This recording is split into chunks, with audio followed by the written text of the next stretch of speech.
जय जिजाऊ, जय शिवराय.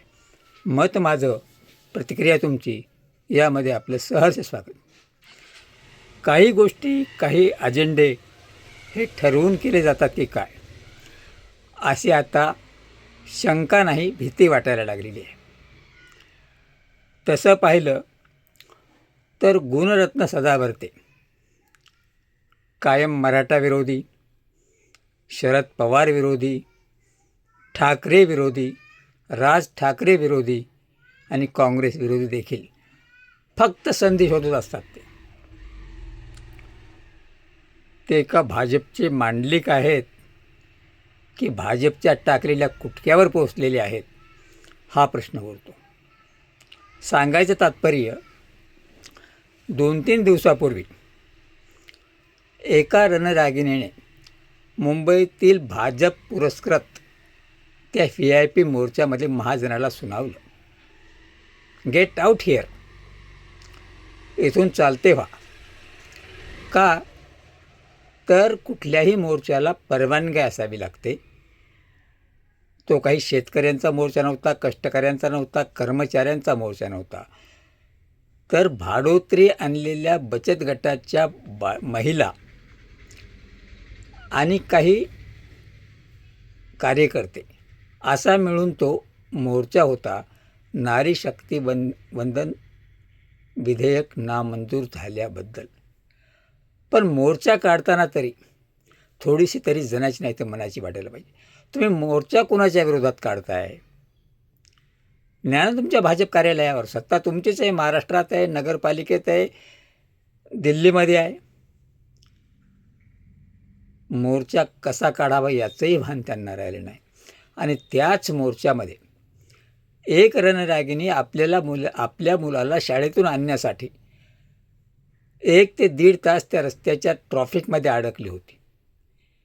तिनं पहिल्यांदा बरीचशा चौकशा केल्या, आयोजक कोण आहे, मोर्चा रस्त्यावर कशासाठी, कित्येक बिमार माणसं रस्त्यामध्ये अडकलेली आहेत, लहान लहान लेकरं आहेत, तहानेनं व्याकुळ झालेली आहेत. पण तिला पहिल्यांदा कोणीही उत्तर देत नव्हतं. ती वेल एज्युकेटेड महिला होती.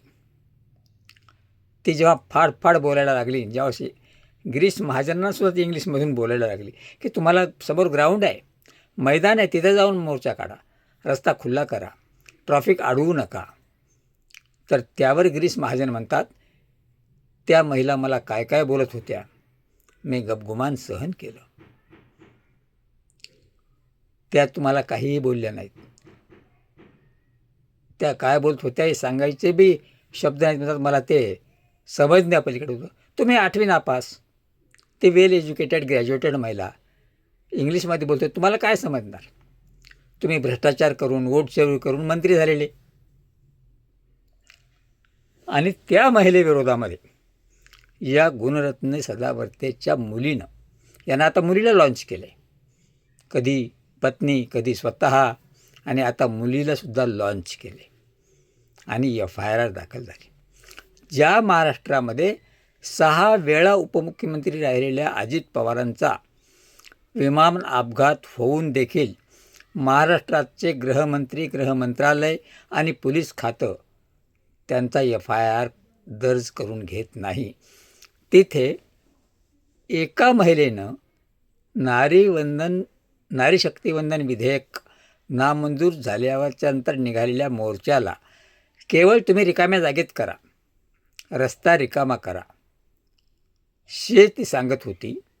म्हणून तिच्या विरोधात FIR दाखल केली. पहा किती पोलीस प्रशासन BJPच्या बाहुल्यावर नाचतंय आणि काय ही मनमानी आहे. या मोर्चामध्ये ती महिला जेव्हा आली, ती काय राजकीय आहे का, कुण्या पक्षाची बांधील आहे का, पदाधिकारी आहे का, तिला काही कोणाशी घेणं नाही. त्या महिलेचा आवाज म्हणजे संबंध महाराष्ट्राचा आवाज होता असं आम्ही मानतो. कारण प्रत्येक महाराष्ट्रीयाच्या मनामध्ये होतं की हे बरोबर नाही आहे. हे विधेयक 2023लाच पारित झालं होतं. 30 महिने तुम्ही रखडलं आहे. तुम्ही 2024लाच लागू करून 543 खासदार असलेल्या लोकसभेमध्ये काय 131, 181, मला आकडा निश्चित करता येणार नाही तो, तेवढ्या महिलांना रिझर्वेशन द्यायला हवं होतं. जिथं महाराष्ट्रामध्ये 288 उमेदवार आहेत तिथंसुद्धा 100 महिला असायला हव्या होत्या, पण ते तुम्ही केलं नाही.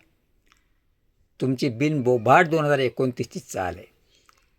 तुम्हाला मतदारसंघ फोडायचेत, खासदार वाढवायचेत, आमदार वाढवायचेत आणि दक्षिणेकडील राज्य नेस्तनाबूत करायचे, म्हणून तुमचा हा कुटील डाव. आणि त्याला समर्थन करणारा हा भाडोत्री गुणरत्न सदावर्ते भाजपचा दलाल आता मुलीला लॉन्च करून त्या महिलेच्या विरोधामध्ये FIR दाखल करते. आणि भाजपचे IT सेलवाले, कुणी त्या महिलेला धंदेवाली म्हणते, तर कुणी वेश्या म्हणते, तर कुणी गोव्याची म्हणते. अरे काय तुमच्यापाशी महिलांचा सन्मान, काय तुम्ही नारी शक्ती वंदन विधेयक याच्यावर बोलताय आणि त्या महिलेच्या विरोधात तुम्ही FIR करताय. तुमचा मोर्चा कशासाठी होता? महिलांच्या हक्कासाठी ना. मग तुम्ही महिलेवरच जर FIR करता तर तुमच्या मोर्चाचा अर्थ काय? तुम्ही किती स्वाभिमानी, तुम्ही किती अहंकारी आहेत, तुम्हाला महिलांबद्दल किती घृणा आहे हे यावरून दिसून येतं. मागे एकदा अशीच एक निर्भीड स्वतंत्र पत्रकारिता करणारी मुक्ता कदम हिनं नांदेडमध्ये काही बातम्या दाखवल्या, तर आचारसंहितेचा भंग केला म्हणून तिच्यावर गुन्हा दाखल करण्यात आला. तुमच्याविषयी बोलायचं नाही का? गोदी मीडिया तुम्ही विकत घेतली आणि जे स्वतंत्र पत्रकारिता करून आपला आवाज जनतेपर्यंत पोहोचवत आहेत, तुमच्या कानावर घालतायत, त्यांची तोंड बंद करण्याचा तुम्ही हा व्यवसाय उचलला आहे का?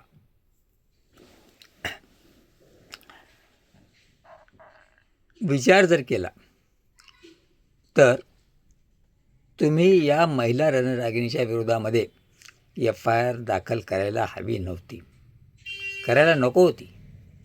कारण तुम्हीच बोंबा मारताय की काँग्रेसला महिला नको आहेत, काँग्रेस महिलांचा अपमान करते.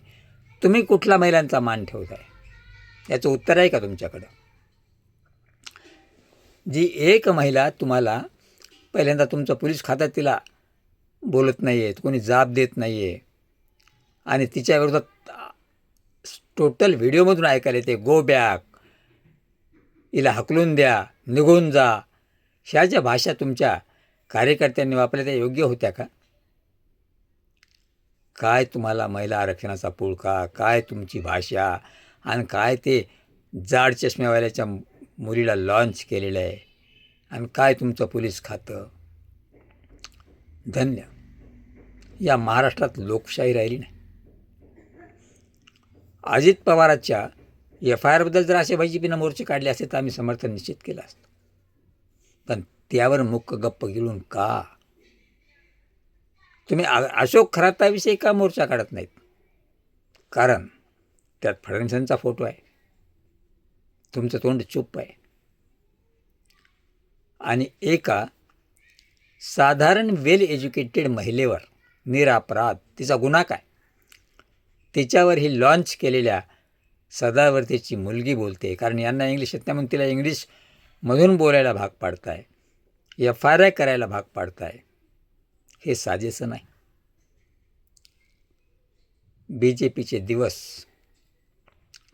लोकांना फार कठीण वाटत आहेत. लोकांनी तुम्हाला सत्तेवर बसवल्याचा उपभोग घ्या, पण त्या सत्तेआडून सत्तेची नशा चढू देऊ नका, एवढंच मला म्हणायचं आहे. आणि त्या रणरागिणीवर जो FIR दाखल केला त्याचा आम्ही जाहीर निषेध करतो, हेही नोंदवायचं आहे. तेव्हा मित्रो, हा व्हिडिओ जर मला आवडला तर प्रत्येकापर्यंत पोचवा आणि लाईक आणि सबस्क्राईब करायला मात्र विसरू नका. तोपर्यंत रजा घेतो. जय जिजाऊ.